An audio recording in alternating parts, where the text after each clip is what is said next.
All right, so here it is, Ryan Orr of Team Title Guy at Ticor Title, and I just wanted to talk a little bit about farming. And just so you know, if you're watching this in the first one, this will be a ongoing series for you. So we're going to be breaking down different parts of farming, scheduling, calendaring, just to jog memory. It's not that you may or may not know this stuff. You may already have this information, and you're just looking for someone like Ryan to punch it through to remind you as to those items that need to be done on a daily and weekly basis. So, one of the things that I found for me that's been most successful has been the fact of systems, routines, and leverage. We have to make sure that we keep our mind clear and on point and remove the distractions at the times that we are supposed to be doing what we know we need to do. You see, when we allow those distractions into our life and into our business, what happens is your family, your goals, your dreams, your vacations, your free time for you or me time gets robbed. So don't allow yourself to be robbed, number one. Number two, as you're looking at a farm or you say, look, I want to start a new year and I want to start a new farm. That's all well and good for you. You want to go do it.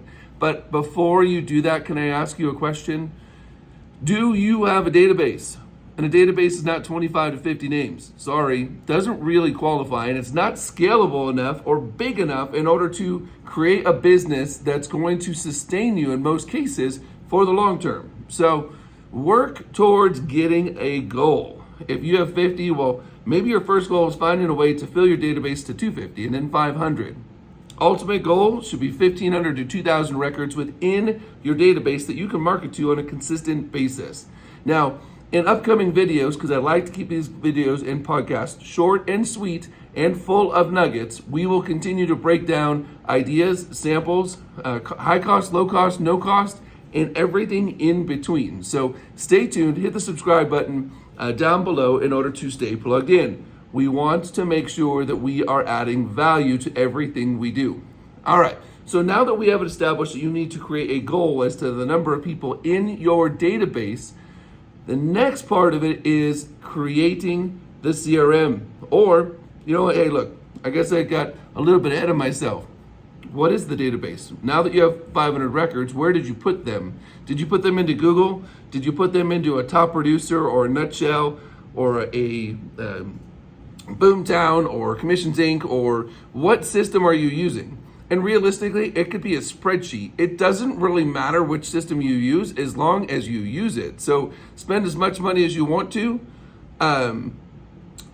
or go free. There are free options that can work. Again, pick the system that's going to work for you. Now, if you want to know me personally, which you probably don't, but I'll tell you anyways, I have been using a system called Nutshell. It is a generic system that is not specific to title or any industry, and I still use it to this day, and I have for the last 5 years, and it has brought me a lot of success because I have call logs, histories, I can set myself appointments or reminders, I can task other people on the team in order to help out with specific items, and because I'm getting older, I'm sure you're getting older too, I don't care if you're 20, you're always getting older.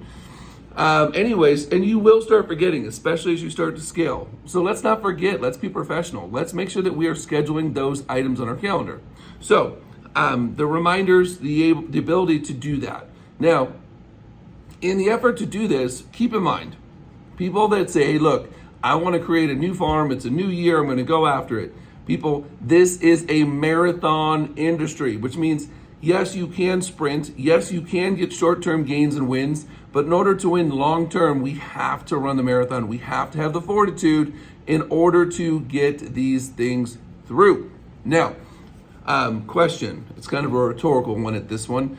When you create a marketing plan for your database, is that directly transferable to a new farm that you would add? Yes. So, let's start at home first. If you've been with me for any period of time, you've heard me quote Jeffrey Gitomer. Now, Jeffrey Gitomer is an amazing sales coach, trainer. He's got a ton of books. One of my favorite is probably over here. I don't see it, but anyways, Jeffrey Gitomer wrote a book called The Difference Between a Satisfied and Loyal Customer. And so what's the difference between loyal and satisfied? well, it won't go anywhere. They're coming back to you no matter what because you have proven yourself and you are absolutely memorable. So don't be bland, don't be vanilla. Don't tell me that your idea of a marketing plan, please, or if you're saying, look, this is what I'm currently doing and I strive to be better and I'd love to be memorable. Okay, there's the start. Let's be memorable. If you're going to take time, effort, and energy to do something, let's make sure that we do just that little bit extra as well. Maybe it's adding a joke. Maybe it's adding something personable. Maybe it's something that you ran into them while walking your farm, or somebody that you've known for years and you are going after them in the marketplace now. Now, again, most people get scared of selling, and if we take the sales out of the selling game, then it's not really all that scary. What do I mean? What I mean is bring value, education, and try to help people achieve their goals. And through helping people achieve their goals, it's amazing how your business can be blessed. So that's a start. This is a start to a 5-part series that I want to make sure that I am emphasizing or overemphasizing what it's going to take in order to build your farm database. Farm can be any number of things, guys. It doesn't have to be one. You can start your farm at home. I brought up Jeffrey Gitomer, and I'll leave you with this one here until the next time. Jeffrey Gitomer, at this conference I went to with him, he asked a room of about 400 people, were you raised on a farm? And about a third of the room raised their hand. Now, I didn't because I wasn't raised on a farm, right? So he said, okay, of you farmers, what percentage of you, or who was raised on a dairy farm?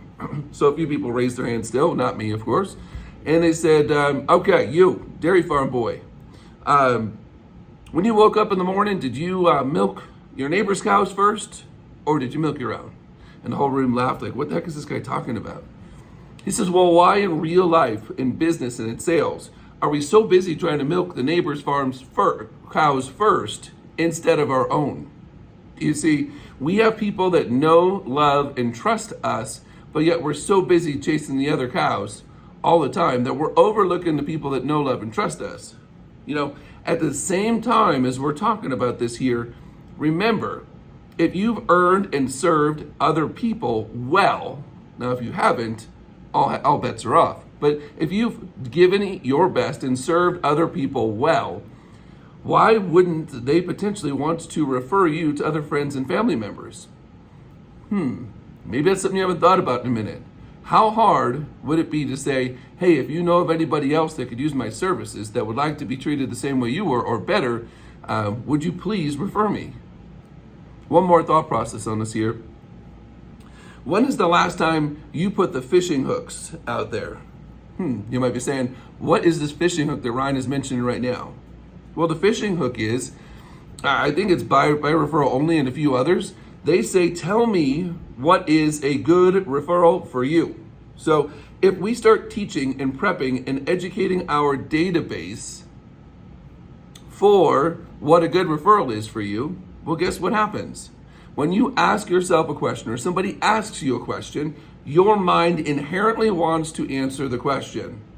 So if I was to say that I'm looking for a realtor that's been struggling with marketing concepts, ideas, and accountability, and the person that they've been working with is just an order taker, never says thank you, doesn't work hard, doesn't follow up, doesn't fill in the blank, man, that's an ideal client for me. And to be honest, I like working with people that do 5-10 transactions a month. So if I had an ideal client, I'd be looking for someone that does 5 to 10 transactions a month because I want to strive and I have the bandwidth and the ability to do so. But does that mean I couldn't help the person that does 1 transaction a month or every other month? Heck no, it means I absolutely could and I want to. I am hungry to earn every opportunity. And I hope you are for your side of the business as well. Be it loans or real estate or home warranty or whatever it is that you sell, be hungry and hungry to help as well. So, all right, so this was week 1 or series 1 of this farming lecture per se that I want to make sure that I'm getting out there. I want to overemphasize these things. And because we've grown up now in a virtual world with COVID and all the mayhem, we're not able to be out there as much as we like to in person. So be it Zoom or Facebook or whichever, we are out, we are doing our part, we're staying safe. I do have an office here in Ontario. If you want to come down, meet one-on-one, run through things, phone call, Zoom, Let's set it up. And again, hit that subscribe button at the bottom. We want to make sure that we are doing our best to push and encourage you to achieve your goals. God bless you. Have an incredible day, and we'll talk to you soon.